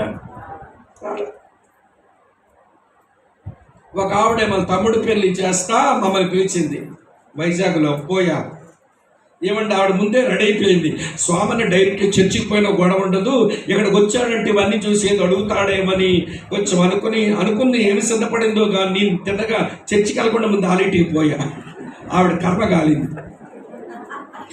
ఇక ఇంటి తలుపులు కట్టిందండి తోరణాలు మామిడాకులు. నన్ను సిస్టర్ ఏమిటి ఆకులన్నీ కట్టావన్నాను నేను. అదే నన్ను ఎక్కువ మంది మనుషులు వచ్చి పోతారని ఆక్సిజన్ ఉండాలని పచ్చాకులు కట్టానంటుంది. మెడికల్ డాక్టర్ అమ్మ కదా, ఏమి తెలివైన వాలకమో చూడండి. ఏమో ఆకులు కడితే ఆక్సిజన్ ఉంటుందట, కొన్ని ఆకులు కడితే ఆక్సిజన్ ఉంటుంది అనుకుని కొన్ని ఆకులు కట్టేవేమి సిస్టర్లు. ఈ ద్వారబంధానికి ఒక మామిడి చెట్టు, ఆ ద్వారబంధానికి ఒక మామిడి చెట్టు, ఆ ద్వారబంధానికి మామిడి చెట్టు, మొత్తం చెట్లతో కట్టకపోయావా నీ ఇంటిని? ఏమి నంగనా చూడండి అమ్మలక్కలు. చేసిన ఆచారాలనేమో మసిపూసి మారడగా చేసి మా కళ్ళు కప్పేద్దామని ఏమి దొంగ మాటలు మాట్లాడతారో దొంగక్కలు మీరే. అర్థమవుతుందా? వచ్చారా లోకం నుంచి బయటికి? రాలే. మరి వీళ్ళు శ్రేష్టమైన జీవితం ఏం జీవిస్తున్నారు? అమ్మా, శ్రేష్టమైన వ్యక్తి దగ్గరకు వచ్చారు, శ్రేష్టమైనటువంటి నిబంధన కింద చేరారు, శ్రేష్టమైన రక్తంలో కడగబడ్డారు, శ్రేష్టమైనటువంటి స్వాస్థ్యం కొరకు బయలుదేరారు, శ్రేష్టమైన దేశం మాకుందని మీరు క్రైస్తవ యాత్ర చేస్తున్నారు. మరి మార్గంలో ఉండి మీరు ఏ ప్రత్యేకించబడ్డ ఏది మీ శ్రేష్టమైన జీవితం? ఇంకా చెప్పమంటారా? మీ ఒళ్ళు మండుద్ది. ఇల్లు కట్టుకున్నారు, మాకేమో ఓపెన్గా రమ్మంటారు, మేము మమ్మల్ని పిలిచి గౌరవించేస్తున్నారని తెల్ల ప్యాంటు తెల్ల చొక్కాలు వేసేసుకొని వచ్చే రెబ్బలు కత్తిరించి పరిశుద్ధ పరిశుద్ధని పాడి అన్ని గదుల్లో ప్రార్థన చేసేస్తాం. తీరా నీ వంటగదిలోకి వచ్చేసరికి అప్పుడు వంట వండేసావు నువ్వు. మాకే 10 గంటలకు పిలుస్తావు, నువ్వేమో తెల్లవారు 5 గంటల వంట వండుతావా? ఏముండారండి అంటే పరమాన్నం చేసిందట. ఏమిటా పరమాన్నం అంటే పాలు పొందించి పరమాన్నం వండిందట. ఎవరికమ్మా పెట్టామంటే 5 ముత్తైదువులు పెట్టిందట. ఎందుకు పెట్టామని అడిగాను. ఈ 5 ముత్తైదులు కడుపులో చల్లగా చేస్తే ఈ విడిలో చల్లగా ఉంటుందట. ఆ పాడదా మమ్మల్ని పెట్టడం ఎందుకు? మా సమయం ఇంకో దాన్ని ఖర్చు పెడతాం కదా. అమ్మా వింటున్నారా? ఆవిడకి తెలియదు 5 ముత్తైదువులు ఒకదానికి ఖచ్చితంగా ఈవిడంత మంచి ఇల్లు కట్టుకోవడం నచ్చి ఉండదు. ఆవిడ పోతా ఎవరికైనా పోతా తెలుసా, ఈ ముందరష్టమద ఇంత మంచి ఇల్లు కట్టింది, దీనికి ఇల్లు కోలా అని కూడా పోతుంది. శాపం వచ్చిందా దీవెన వచ్చిందా నీ ఇంట్లో ఇప్పుడు? మరి ఆ పాడదానికి పాలు పొంగించింది ఏంటి? లోకం. శ్రీకాకుళం జిల్లాలో ఈ మైదాన రోగం ఎక్కువ. మీకే పెద్ద నంగనాచుల్లో కూర్చున్నారు కానీ మరి లోకమంతా పాటిస్తారుగా మీరు. ఏది మరి శ్రేష్టమైన జీవితం? పాలు పొంగించిన మానవు, దిష్టి తీయడం మానవు, శకునం చూడడం మానవు. వింటున్నారా లేదా మీరంతా? మరి ఏం ప్రత్యేకించబడ్డారు చెప్పండి? ఏది మీ పాతదాన్ని వదిలేరో చెప్పండి, మీకు అర్థమయ్యేలా చెప్తాను. ఏమండి, నెహ్రూ గారంట ప్రధానమంత్రిగా ఉన్నప్పుడు ఒక ఇంపార్టెంట్ మీటింగ్కి వెళ్తున్నాడు కారులో. తన సెక్రటరీ కూడా తనతో కారులో వస్తున్నట్ట. సరే వీళ్ళిద్దరూ వెళ్తుంటే ఈ కారులో ఎక్కడో ఎలక చచ్చిన వాసన వస్తుంటే బాబు డ్రైవర్ ఆపు, ఎక్కడో ఎలక చచ్చిన వాసన వస్తుంది, ఆ వాసన అంతా బట్టలో పట్టేస్తే మీటింగ్లో కూర్చుంటే మన దగ్గర దుర్వాసన వాళ్ళకి వస్తే మీటింగ్ అంతా వాళ్ళు ఇబ్బంది పడతారు, చూడరా బాబు ఎక్కడ కారు ఆపంటే కారు పక్కన ఆపి కారు అంతా చూశాడంట. ఎక్కడ చచ్చిన కనబడలా. సార్ ఏమీ లేదండి అని ముందుకు పోతున్నాడు, కానీ వాసన వస్తుంది కారులో. నెహ్రూ గారు అనుమానం వచ్చి సెక్రటరీ వైపు చూశాడంట. ఆ సెక్రటరీ సిక్క ఆయన ఇవ్వండి కొద్ది పేసానోడంట. చూసి అన్నాడు. ఆ సాక్సుల వైపు చూశాడంటే తెల్లగా ఉప్పు పేలిపోయి ఉన్నాయి సాక్సులు. కాలుకేసుకున్న సాక్సులు తెల్లగా ఉప్పు పేలిపోయి ఉన్నాయంట. నెహ్రూ గారు అన్నట్టు, ఒరే బాబు ఆ దుర్వాసన ఎక్కడో కాదు నీ సాక్సుల నుంచి వస్తున్నట్టుంది. ఇంత ఇంపార్టెంట్ మీటింగ్ వెళ్ళినప్పుడు ఉతికిన ఏమండి కొత్త సాక్సులో ఉతికిన సాక్సులు వేసుకోవాలిగా, ఆ కప్పు కొట్టే సాక్సులు వేసుకోవచ్చా, అక్కడి నుంచే వస్తుంది, చెప్పుల దుకాణం టాపు అని డ్రైవర్ తాపించి వెళ్ళండి మీరు వెళ్ళి కొత్త సాక్సులు కొనుక్కొని రండి, వేసుకొని రండి అని నెహ్రూ గారు పంపించి కారులో కూర్చున్నట్ట. సిక్కాయినేమో చెప్పుల దుకాణానికి వెళ్ళి కొత్త సాక్సులు కొనుక్కొని ఈ పాత సాక్సులు తీసి కొత్త సాక్సులు వేసేసుకొని వచ్చి కారులో కూర్చున్నాడు. కారు పోతా ఉంది, వాసన అలాగే ఉంది. కారు పోతనే ఉంది, వాసన అలాగే ఉంది. ఏమయ్యా బాబు కొత్త సాక్షులు కొనుక్కొని వేసుకోమన్నానుగా ఇంకా వాసన వస్తుంది, ఈ కొన్నావా సాక్షులు అంటే చూడండి సార్ కొత్త సాక్షులేనండి అన్నాడట. మరి కొత్త సాక్షులు వేసుకొచ్చావు కానీ పాతవేమయ్యా అన్నట్ట. ఇదిగోండి సార్ కోటు జోబులు తెచ్చుకున్నాను అంటున్నాడు. పాతవి తీశాడు కానీ వదల్లా. ఈరోజు క్రైస్తవులు వీళ్ళ పాత మతాచారాలు, పాత లోకాచారాలు వదిలినట్టే కనబడ్డారు కానీ అవి పట్టుకొని క్రైస్తవ మార్గంలో ఉంటున్నారు. ఇది చెప్తే అర్థమవుతుందని విపులంగా చెప్పాలి. పాత తీసావు కానీ వదిలేవా? మరి ఏది నీ శ్రేష్టమైన జీవితం? పాత మతాచారాలు వదలలేదు, పాత లోకాచారాలు వదలలేదు. నువ్వు గవిని వెలుపలగా రా నాయనా, నువ్వు శిబిరం వెలుపలగా రా, ప్రత్యేకించబడు అని దేవుడు పిలుస్తుంటే ఏది నీ ప్రత్యేకత? పౌలు అందుకన్నాడు 2 కొరింథీ పత్రిక 6:18 అంటాడు, కావున మీరు వారి మధ్య బయలు వెడలి ప్రత్యేకముగా ఉండండి. పేతురు కూడా పెంతెకోస్తు రోజున ప్రసంగం చేస్తూ అపోస్తలుల కార్యము 2:40 మీరు వారి మధ్యన వేరై మీరు రక్షణ పొందండి అన్నాడు. వేరవకుండా రక్షణ ఉండదు, ప్రత్యేకించబడకుండా శ్రేష్టమైన జీవితం రాదు. ఇప్పుడు మిమ్మల్ని అడుగుతున్నాను, ప్రభువుని నమ్మావు, మార్గంలోనికి వచ్చావు, శ్రేష్టమైన వాటి కొరకు వచ్చావు, మరి శ్రేష్టమైన జీవితం జీవించే క్రమంలో నిన్ను నువ్వు ప్రత్యేకపరుచుకున్నావా? నిన్ను నువ్వు ప్రత్యేకపరచుకోవడం వచ్చిందా? మేము దేవుని బిడ్డలమయ్యామండి, చెయ్యలేమండి, ఏమనుకోకండి అని ఎప్పుడైనా చెప్పడం వచ్చిందా? పిల్ల పెచ్చూరైందట, పిల్ల ఏమైంది? పెద్ద పిల్ల అయిందట. దాని పెద్ద ఫ్లెక్సీ. అసలు మీ లోకానికి చెప్పుకోవలసిన విషయమేనా అండి పిల్ల పెద్ద పిల్ల అవ్వడం? పెద్ద ఫ్లెక్సీ వేసి మా ప్రథమ కుమార్తె ప్రథమ రజస్వలు అయినది, విందు భోజనం, కింద పిల్ల ఫోటో, కిందనేమో ఆహ్వానమేమో అమ్మ నాన్న బాబులు పాటలు వేశారు. నేను ఒక మీటింగ్ పోతున్నా, ఆ ఫ్లెక్సీ దగ్గర కొంతమంది కుర్రగాళ్ళు నిలబడి పాప పిల్ల మీద చాలా అసభ్యంగా మాట్లాడుకుంటున్నారు. అది విని నేను నడుచుకుంటా వెళ్ళినప్పుడు నాకేమర్థమైందనంటే, ఈ పిల్లలు పెద్ద పిల్ల అయ్యాక ఫ్లెక్సీలు కట్టి పిల్ల ఫోటో వేసి విందులు చేసే కార్యక్రమంలో అమ్మ బాబులు చెప్పగానే ఏం చెప్తున్నారు అనిపించిందంటే, ఒరే పోకిరి కుర్రోళ్ళారా, నా కూతురు వెనకాల మీరు పడ్డానికి నా కూతురి టైం వచ్చిందిరా, కూతురు వెనకాల పడండి రా అని నువ్వు పబ్లిసిటీ ఇచ్చుకున్నట్టే కదా నీ కూతుర్ని. బుద్ధి లేని తల్లిదండ్రులు, పనికి మాలిన తల్లిదండ్రులు. ఈ మాట అంటే ఒళ్ళు మండుద్ది. నీ కూతురు ఫోటో వేసి దాన్ని సింగారించి ఫ్లెక్సీలు కట్టి మా పిల్ల రజస్వలయ్యిందని పెద్ద పబ్లిసిటీ ఇచ్చి, ఒరే పోకిరి కుర్రోళ్ళారా, నా కూతురు వెనకాల పడ్డాను, నా కూతురు రెడీ అయింది రోయ్, నా కూతురు వెనకాల పడండి అని పిలిపివ్వడమేగా. ఇలాంటివన్నీ మానుకుంటారా క్రైస్తవులు అంటే? మా బంధువులు ఏమనుకుంటారో అట. మరి దేవుడు ఏమనుకుంటాడో నీ పట్టణ బుర్రకి? మా బంధువులు సంతోషపెట్టడానికి పెడుతున్నారట, మరి దేవుని సంతోషపెట్టాలని బతకరా మీరు? పెట్టనారా లేదా? పెట్టండి ఫంక్షన్. కూతురు పెద్ద పిల్ల అయితే పెద్ద ఫంక్షన్లు పెట్టి పబ్లిసిటీ ఇచ్చి, ఏమండి మా కూతురు రెడీ అయిందిరా బాబని కుర్రల్ని రెచ్చగొట్టి నీ కూతురు ఫోటోలు వేసుకో. సిగ్గు ఎక్కుండాలండి వీళ్ళకి. ఏం ప్రత్యేకించబడ్డారు?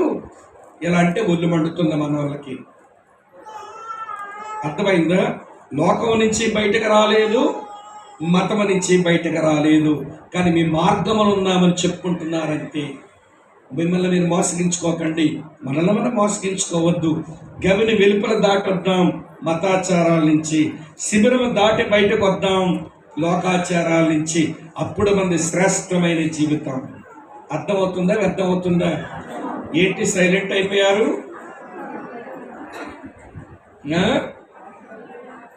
అమ్మా అర్థమవుతుందా విషయం? ఇలాంటి ఫంక్షన్లు పెట్టి మీ పిల్లల జీవితాలకి మీరు కీడు తెచ్చిపెట్టకండి. నేను తల్లిదండ్రులకు నెత్తుకొట్టుకొని చెప్తున్నాను, ఈ రోజుల్లో మీ పిల్లల జీవితాన్ని బద్నామం చేయకండి, మీ పిల్ల పరువు బజార్కి ఏడవకండి, మీ పిల్లలకు ప్రమాదంలో తెచ్చి పెట్టకండి. మానుకోండి కార్యక్రమాలు. ఏమంటే మా దగ్గర ఎప్పుడో ఎత్తేసాం, మొదట్లో చేస్తుంటే ఇది కూడా దేవుని మహింపరిచే కార్యక్రమేమో అనుకున్నాను నేను. తర్వాత కొన్ని విశ్లేషణ చేస్తే ఇదంత ప్రమాదకరమైన కార్యక్రమాలు మనం చేస్తున్నారా, ఇది లోకాచారమా బైబిలాచారం అని చూస్తే దేవుడు దాన్ని ఎవడు సమ్మతించలేదని అర్థమయ్యాక మొత్తం అంతా మానేసుకున్నాం. అర్థమవుతున్న విషయం? సరే, మీ వ్యక్తిగత మీ ఇష్టాలకు వదిలేస్తాను, కానీ విషయం అయితే చెప్పాలి కదా. ఏమంటే మతాచారాల్లోంచి బయటికి రండి, లోకాచారాల్లోంచి బయటికి రండి, గవిని వెలుపలకు రండి, శిబిరం వెలుపలకు రండి, మీరు మార్గంలో ఉండండి, శ్రేష్టమైన జీవితం జీవించండి. ఎందుకంటే మీరు అన్ని శ్రేష్టమైన వాటి కొరకు వచ్చారుగా. ఏమి అర్థమవుతున్నారా? రెండో సంగతి చెప్తాను. అప్పుడే మొఖాలు కొంచెం కందగడ్డలు అయిపోయాయి. దుంప మొఖాలు వేసుకుని కూర్చున్నారు కొంతమంది. దుంప తెగ కనబడుతున్నాయి మీ దుంప మొఖాలు. రండి, మళ్ళీ 12-13 వచనం చదువుతాం. ఎబ్రీయులకు రాసిన పత్రిక 13వ అధ్యాయం 12-13 వచనాలు. కావున యేసు కూడా తన స్వరక్తము చేత ప్రజలను పరిశుద్ధపరచుటకై గవిని వెలుపట శ్రమ పొందెను. కాబట్టి మనం ఆయన నిందను భరించచ్చు శిబిరం వెలుపలికి ఆయన యొద్దకు వెళదాము అన్నాడు. ఈ 2 వచనాల్లో ప్రత్యక్షం కూడా అర్థం కాక, దేవుని మహిమ కలిగిన మనుషులను ఆనందం లేక, ఈవిడ గారి ముఖం చూస్తే పిడక ముఖం వేసుకుని ఉంటుంది. శ్రేమని సీదర ముఖం వేసుకుని, నువ్వు ఎవరమంట? వాక్య ప్రకారం దేవుని మహిమను కలిగిన మనిషివి. మరి ఆ జాయ్ ముఖంలో కనబడదే. శ్రీకాకుళంలో మాట వాడతారే, ఏ మాట తెలుసండి? దొమ్మలగుండ ముఖం. దొమ్మలగుండ అంటే ముదిరిన నక్క ముఖం అన్నమాట. ఏం చెయ్యలోకి ఇలా ఉంటుంది. వెళ్ళలేదు జంతువుని తెచ్చుకోవడానికి దుంప ముఖం వేసుకుని ఊసురామని దొమ్మలగుండ ఇట్లా ముఖం వేసుకుని కూర్చుంటుంది. ఇలా యేసుపురం నమ్మే కూడా కొంతమంది ముఖాలు అట్లనే తగలడతాయండి. అది ఏంటో అర్థం కాదు. ఏమొచ్చిందంట మనకు? దేవుని మహిమ అనుగ్రహించబడింది.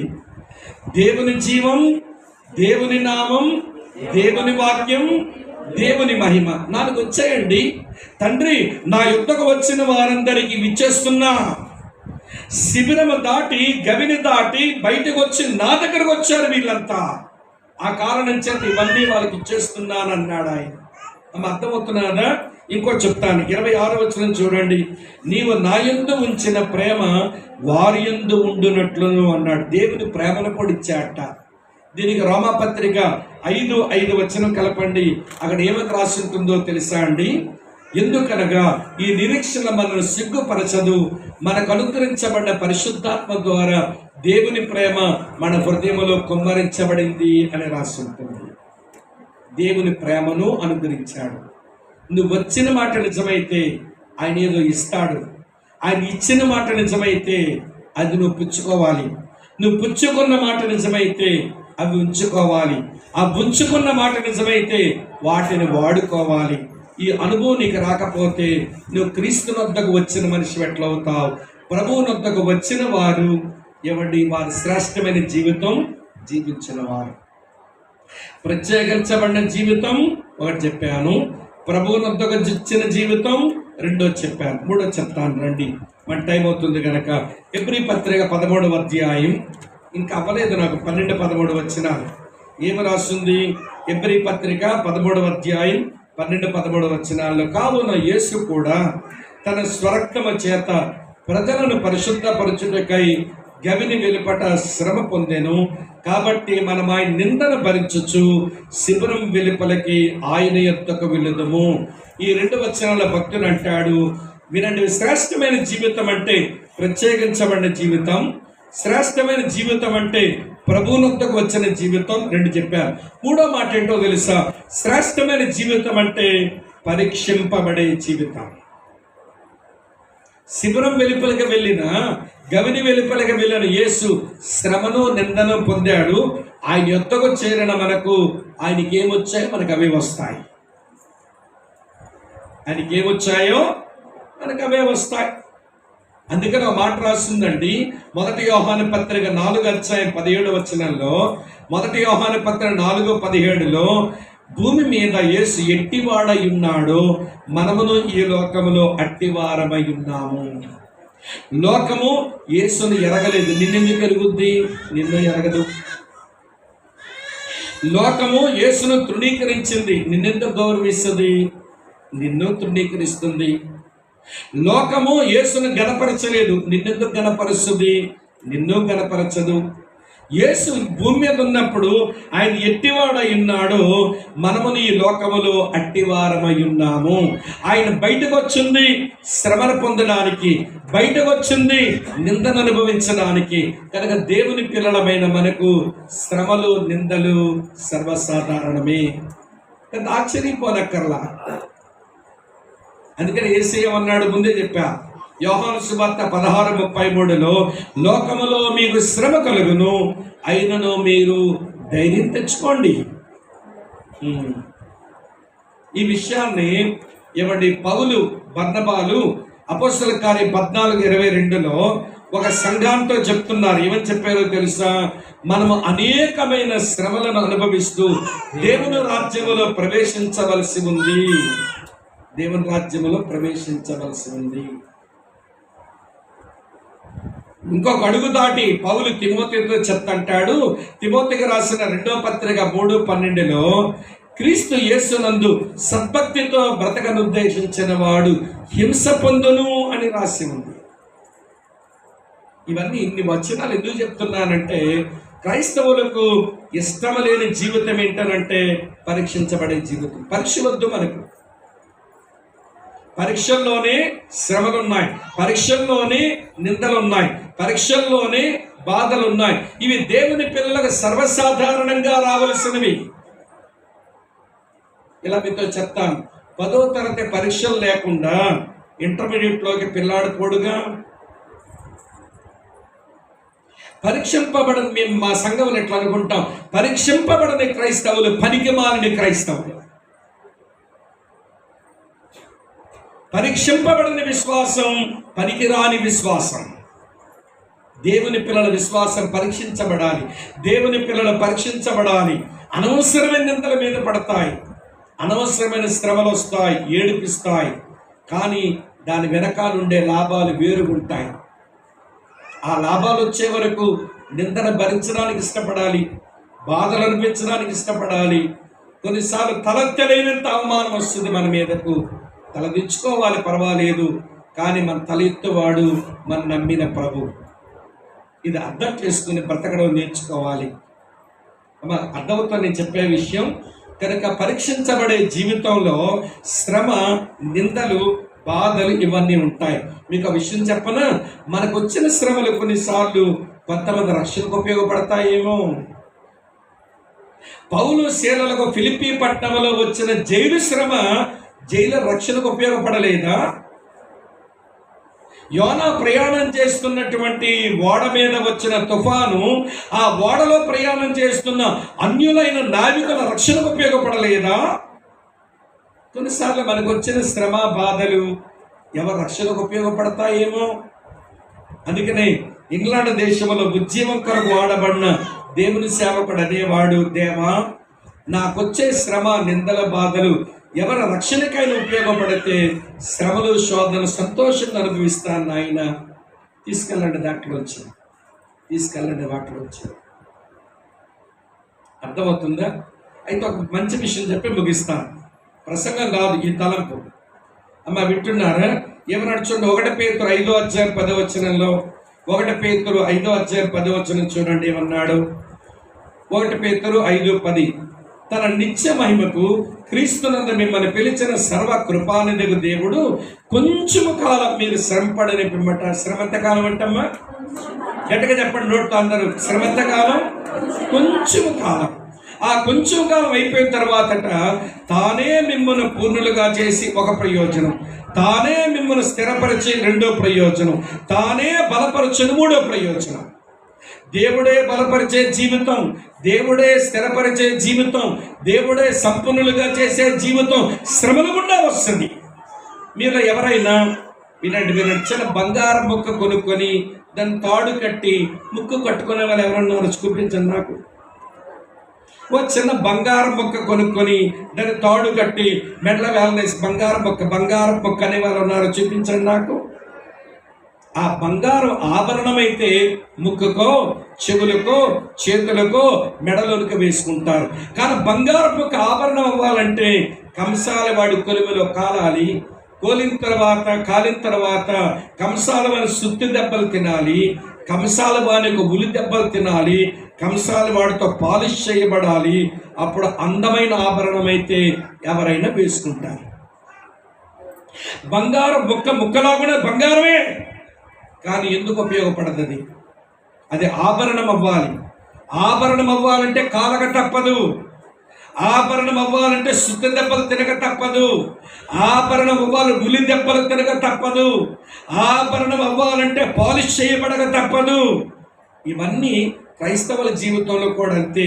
క్రైస్తవుడు పరలోకానికి పనికొచ్చే, క్రైస్తవురాలు పరలోకానికి పనికొచ్చే ఆభరణం అవ్వాలంటే అనవసరమైన నింద, అనవసరమైన శ్రమ, అనవసరమైన కన్నీరు, అనవసరమైన బాధలు అనుభవించక తప్పదు. అయితే ఎంతకాలం ఉంటాయంట? కొలిమిలో పెట్టినటువంటి బంగారం మొక్కను గంటలు తరబడి కాల్చడు, కొంచెం కాలమే. ఎంతవరకు కాలుస్తాడో చెప్పనా? మీకు కాలుస్తున్నాడు.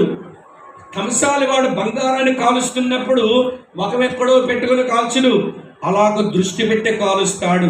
తన పిల్లల్ని ఎవరినైనా దేవుడు శ్రమల్లో ఉంచితే దేవుడు కనుదృష్టి అంతా నీ మీదే ఉంటుంది.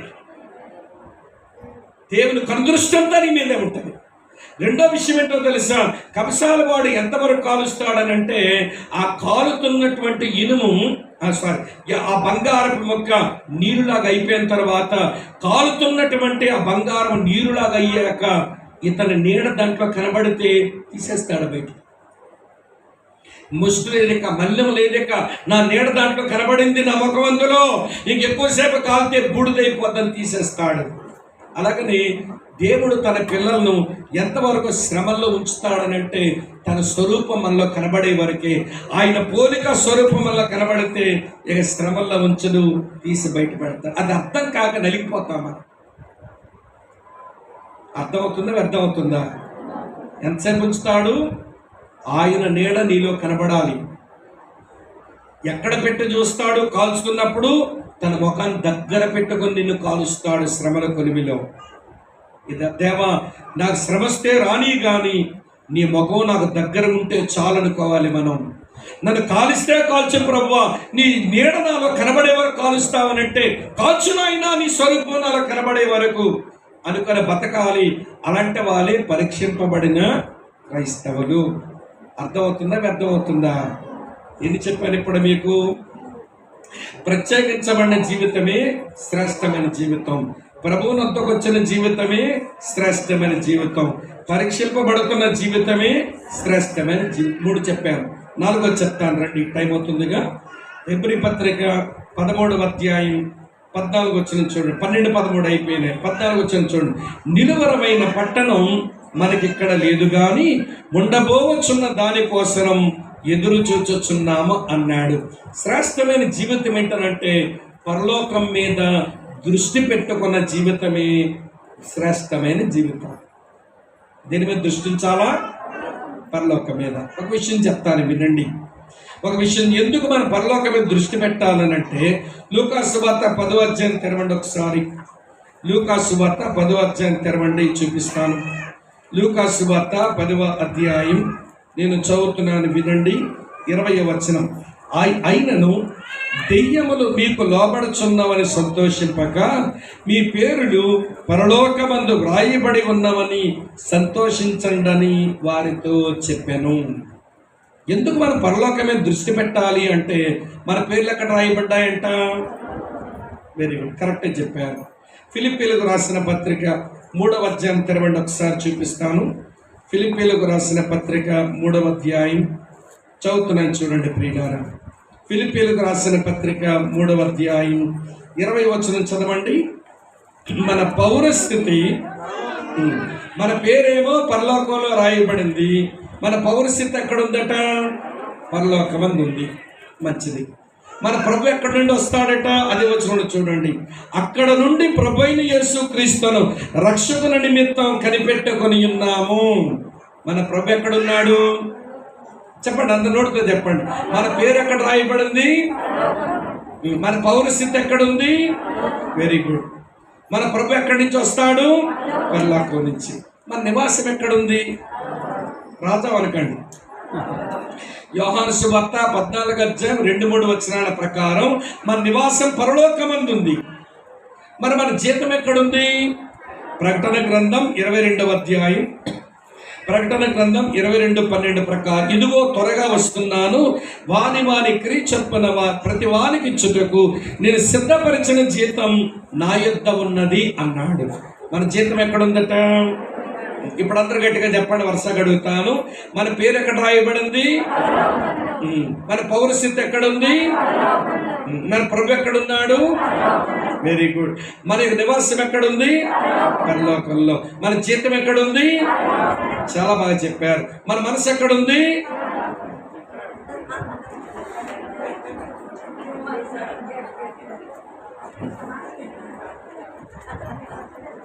ఏంటమ్మా చెప్పండి ఇప్పుడు జవాబు. యేసు ప్రభువుని ఎందుకు నమ్మావమ్మంటే జబ్బు తగ్గిపోవాలి, అప్పు తీరిపోవాలి, డబ్బులు వచ్చేయాలి, ఇల్లు కట్టేయాలి, వాహనం కొనేయాలి, పిల్లకి పెళ్లి చేసేయాలి, పిల్లాడికి మరి పిల్ల పుట్టేయాలి. ఈ దరిద్రం వాటి కొరకు నమ్మారు తప్ప దాని కొరకు నమ్మారా ఏమైనా? మీకు విషయం చెప్పనా? సిలువకు శత్రువులు ఎవరో తెలుసా మీకు? ఆర్ఎస్ఎస్ వాళ్ళు కాదు, బజరంగ్ దళాలు కాదు. ఎవరు సిలువకు శత్రువులు అంటే పరలోకం మీద దృష్టి పెట్టడం మానేసి భూ సంబంధమైన వాటి మీద దృష్టి పెట్టుకుని బతుకుతున్నారే. జబ్బు తగ్గాలి, అప్పు తీరాలి, డబ్బులు రావాలి, పిల్లకి పెళ్లి చెయ్యాలి, పిల్లాడికి ఉద్యోగం రావాలి, పిల్లకి మరొక పిల్ల పుట్టాలని ఈ చెత్త కొరకు భక్తి చేస్తున్నారే ఈ చెత్త క్రైస్తవులు. వీళ్ళే సిలువకు శత్రువులు. గట్టిగా చెప్తున్నానని అనుకోకండి.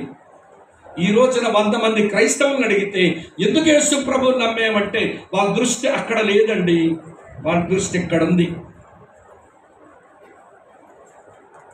ఏది శ్రేష్టమైన జీవితం? పరలోకం మీద దృష్టి పెట్టే జీవితం.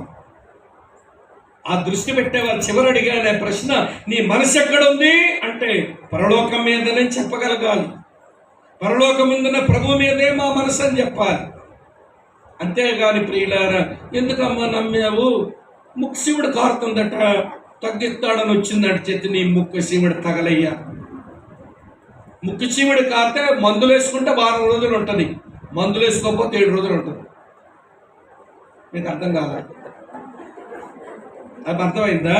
మందులు వేసుకున్నా మందులు వేసుకోకపోయినా 10 రోజులు ఉంటుందండి. ఇవ్వండి, ముక్కులోంచి కారు ఇన్ఫెక్షన్ కారణీ రాదు, అది తగ్గిపోవడానికి వేసిన దగ్గరికి వచ్చింది. మొన్న కావిడ వచ్చింది, అయ్యా ప్రార్థన చేయమంది. ఏంటమ్మా అన్నాను. కనబడ్డం లేదయ్యా, కళ్ళు అంది. నీ వయసు ఎంత అన్నాను. 73 అయి ఉంటుంది అంది. సరేనమ్మా దేంటివి అన్నాను. కళ్ళద్దాలు అంటే దేనికి పెట్టుకుంటారన్నాను. కనబడకే అంది. నాకే కనబట్లా. ఇక 73 దాటిన దాన్ని ఇంకా నీకు కనబడితే ఏం చూసేస్తావు ఈ పాడులోకాన్ని? దానికి యేసు ప్రభువు ఏదో చేసేయాలంట. ఎంతసేపు అమ్మ వింటున్నారా? అయితే జబ్బు లేకపోతే డబ్బు. ఏమండి, యేసు ప్రభువు నమ్మిన గుండె జబ్బు పోవాలా, డబ్బు వచ్చేయాలి, జబ్బు పోవాలా, డబ్బు వచ్చేయాలి, జబ్బు పోవాలా, డబ్బు వచ్చేయాలి. గుండె లడ్డబ్బు కొట్టుకోవడం మారింది. ఇప్పుడు క్రైస్తవుల గుండె ఎలా కొట్టుకుంటారు? జబ్బు డబ్బు, జబ్బు డబ్బు, జబ్బు డబ్బు. ఇలా అంటే బాధేస్తుంది మన వాళ్ళకి. ఏదండి శ్రేష్టమైన జీవితం చెప్పండి. ఇప్పుడు మళ్ళీ వరుసగా మన పేరు ఎక్కడ రాయబడింది? మన పౌరస్థితి ఎక్కడుంది? మన ప్రభు ఎక్కడున్నాడు? మన నివాసం ఎక్కడుంది? మన జీతం ఎక్కడుంది? మన మనసు ఎక్కడ ఉండాలి? అంతే. మీ నోటితో చెప్పించాను. ఈ గోడలన్నీ వింటున్నాయి. దేవుడు సాక్షి, ఈ గోడలు సాక్షి. మీరు కూర్చున్నారే కింద, మీ దరి కూడా సాక్ష్యం ఇచ్చుద్ది. దానికి తగ్గట్టుగా మీరు బతకపోతే. అందుకే మీ నోటితో చెప్పించారు. ఇంకెక్కువ చెప్పలేని టైం అయిపోయింది. ప్రత్యేకించబడిన జీవితమే శ్రేష్టమైన జీవితం. ప్రభువునొద్దకు వచ్చిన జీవితమే శ్రేష్టమైన జీవితం. పరీక్షించబడే జీవితమే శ్రేష్టమైన జీవితం. పరలోకం మీద దృష్టి పెట్టే జీవితమే శ్రేష్టమైన జీవితం. చివరి విషయం చెప్పి ముగిస్తాను. చివరి విషయం 15-16 వచనాలు ఉంది చూడండి. 15-16. కాబట్టి ఆయన ద్వారా మనము దేవునికి ఎల్లప్పుడూ స్తుతియాగము చేయదము, అనగా ఆయన నామమును ఒప్పుకొనొచ్చు జీవఫలము నర్పించుదము, ఉపకారమును ధర్మమును చేయ మర్చిపోకండి, అట్టి యాగములు దేవునికి ఇష్టమైనవి. ఈ 2 వచనాల్లో ఉన్న జీవితం పరిచర్య చేయు జీవితం. చెప్పడం ఏంటది? ఈ 2 వచనాల్లో 2 పరిచర్యలు ఉన్నాయి. ఒకటి దేవునికి పరిచర్య, రెండవది మనుషులకు పరిచర్య. దేవునికి చేసే పరిచర్య ఏంటి? స్తుతియాగము చేస్తూ దేవుని ఆరాధించు, అది దేవునికి పరిచర్య. ఇటమ స్తుతియాగము చేస్తూ దేవుని ఆరాధించు, అది దేవునికి పరిచర్య. మీరు ఏమనుకోకపోతే చెప్తున్నాను, ఈ రోజున క్రైస్తవులు ఆరాధిస్తున్నాం అంటున్నారు, కానీ ఆరాధనలో ఆరాధన ఎంత ఉందో నాకు అర్థం కావడం లేదు. నేతి బీరకాయలు ఎంత ఉంటుందమ్మ నెయ్యి? చెప్పండి తల్లి, నేతి బీరకాయలు నెయ్యి ఎంత లేదు. క్రైస్తవుల ఆరాధనలో ఆరాధన ఎంత? ఇప్పుడు నేను కారులో వస్తుంటే ఒక ఆయన, అన్న నేను ఆరాధన వర్తమానం చెప్పి వాళ్ళని ఆరాధించమన్నారు, 4 ఆరాధించారు, ఈలో ఒక అబ్బాయి వచ్చి మేము ఆరాధన పాట పాడతాము, ఇలా ఆరాధించాలని కొంచెం బలవంతంగానే చేస్తానన్నాడు. ఇక వాదన ఎందుకని ఇచ్చాను అవకాశం. అబ్బాయి నిలబడట, ఏమా వింటున్నారా లేదా?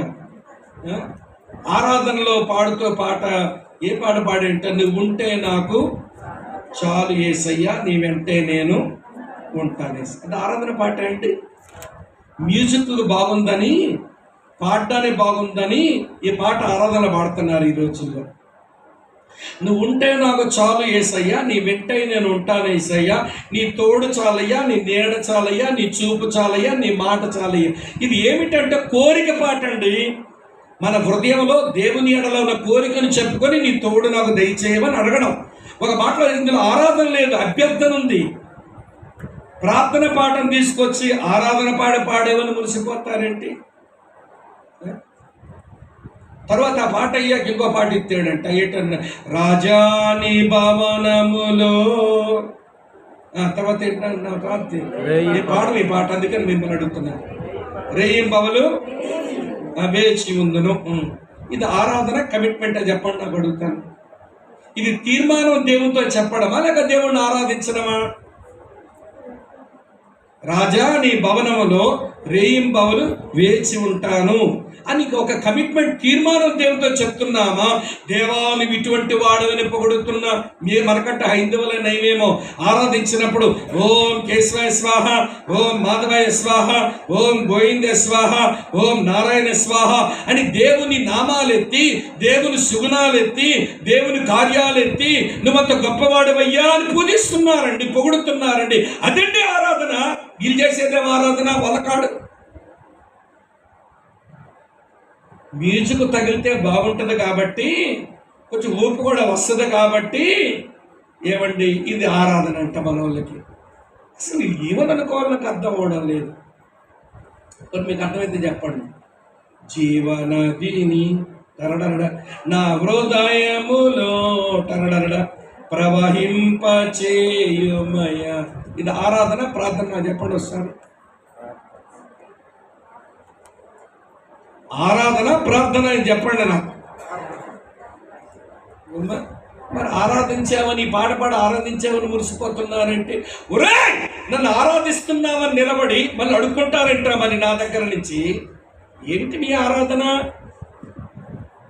ఆరాధించడం ఉత్కృష్టమైన పని, నికృష్టంగా చేయకండి.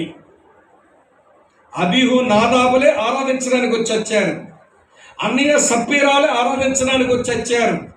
ఈ రోజున ఆరాధించే ఉత్కృష్టమైన పని ఎంత నికృష్టంగా చేస్తున్నారా అనిపిస్తుంది. ఆరాధించడం అంటే అతని వ్యక్తిత్వాన్ని అర్థం చేసుకొని ఆయన్ని పొగడ్డం, ఆయన సుగుణాలను అర్థం చేసుకొని ఆయన్ని కొనియాడడం, ఆయన కార్యాలు అర్థం చేసుకొని ఆయన్ను గొప్ప చేయటం, ఆయన ప్రణాళికలు అర్థం చేసుకొని పాడి పొగడ్డం. ఇవేమీ లేవు. వ్యక్తిత్వం తెలియదు, సుగుణాలు తెలియవు, కార్యాలు ధ్యానం చెయ్యం, ప్రణాళికలు ధ్యానం చెయ్యం. ఎవడో పాడాడు, ఆరాధించినప్పుడు ఆ పాట కొంచెం రంజుగా ఉంది, కొంచెం ఊపుతుంది, దాని మ్యూజిక్ తగిలితే బాగుంది, ఆరాధనలు పాడేసుకుని మేము ఆరాధించామని అనుకుంటున్నారు. నేతి బీరకాయలు నెయ్యలేదు చెప్పరే. క్రైస్తవుల ఆరాధనలో ఆరాధన నాకు 50 రూపాయలు అవసరం పడింది, నా కొడుకుకి 50 రూపాయలు అవసరం పడింది, డాడీ 50 రూపీస్ ఇవ్వండి అన్నాడు. అది ప్రార్థన. అది ప్రార్థన. 50 రూపాయలు కావాలి అడిగాడు, అది ప్రార్థన. నేను ఇచ్చాను. ఇస్తే థ్యాంక్ యూ డాడీ అన్నాడు. అదేంటి? కృతజ్ఞతాస్తుతి, థ్యాంక్స్ గివింగ్. అర్థమైందా అండి? థ్యాంక్స్ అని చెప్పినాడు, థ్యాంక్స్ గివింగ్. కానీ 50 రూపాయలు జోబులు పెట్టుకొని మా డాడీ ఎంత మంచి డాడీనో, నా అవసరానికి అడగాలే కానీ ఎప్పుడు నో అని చెప్పే మనసు ఉండదు. ఇలాంటి డాడీ నేను కలిగి ఉన్నందుకు నేను ఎంత సంతోషిస్తున్నాను అని పట్టుకుని గట్టిగా నన్ను కిస్ చేసి వెళ్ళిపోయాడు చూడండి, అది వర్షిప్, అది ఆరాధన. మా డాడీ ఎంత మంచి డాడో, అవసరం అడిగాను కానీ నో అని చెప్పకుండా ఇచ్చే మనసున్నవాడు మా నాన్నగారని నా వ్యక్తిత్వాన్ని వింటున్నారా, నా యొక్క దాతృత్వాన్ని పొగుడుతున్నాడే నా కొడుకు, అది ఆరాధన. ప్రార్థన చేసి ఆరాధించామనుకుంటారు, స్తుతులు చెప్పి ఆరాధించామనుకుంటారు, అసలు దేవుని గొప్ప చేసి ఆరాధించడమే రాకుండా బతుకుతున్నారు మన వాళ్ళు. అర్థమైందా? అర్థమైందా?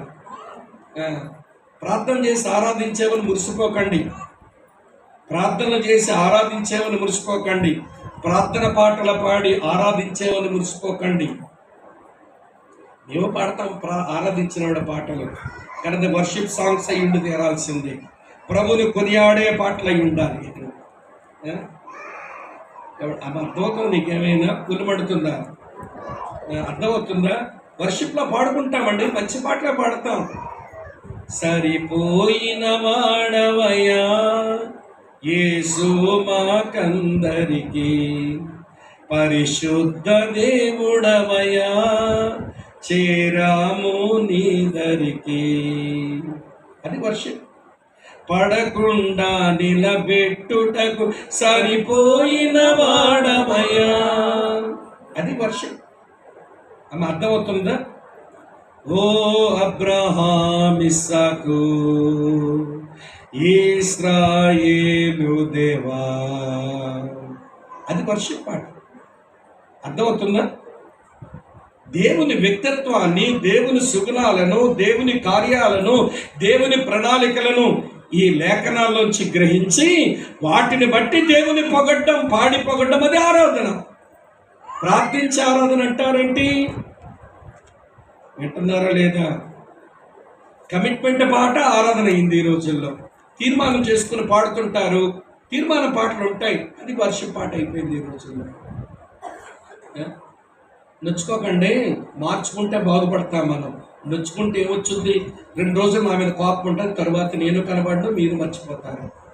నొచ్చుకొని పోకండి, మార్చుకోవడానికి తీర్మానం చేయండి.